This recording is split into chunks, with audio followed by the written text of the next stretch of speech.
So I've been a bit of a fucking twat. I dropped one of the caps for one of the water intakes in the engine bay that feed the exhaust with raw water from the river under the sump. Let me show you.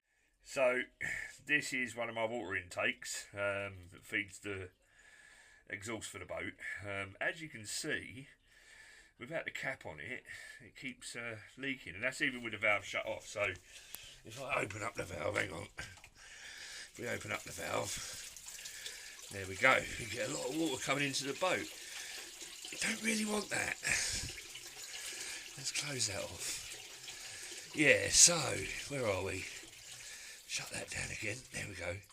But even with the valve fully closed, you can see it's still letting in a bit of water. I've said to myself about 100 times, this is a cap for it. Do not, under any circumstances, drop it down that gap, because down that gap goes under the oil. Well, it'd be fine if it was under the engine, but it's not. It's underneath an oil pan, this oil pan here. So as you can see, that is the access to it. So yes, I managed to get it. Had to create a little tool, which I'll show you in a second. But yeah, she's out. Lesson of the story is, do not drop this under the engine, under any circumstances, for fuck's sake. So to start off with, you can see the drip tray on the left. You can see the access to where the cap had fallen down there on the right. As you can tell, there's very limited access.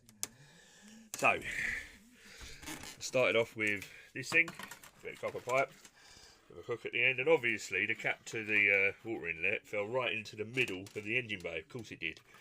That's the only place it was going to go, wasn't it? Right in the most unreachable section of where the drip tray sits. So I'll come up with this.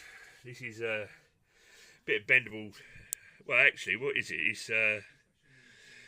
It's the extension pipe to my chimney sweep, and then I cut a bottle, the end of a bottle in half, made a hole in the end so I could screw it in, and managed to get that down to that gap. And then once this was at the bottom, I could then use it as a scoop to push the cap all the way to one end, and it bloody worked. It bloody worked. I'm happy. Yeah, love a challenge, right? One that I didn't plan for.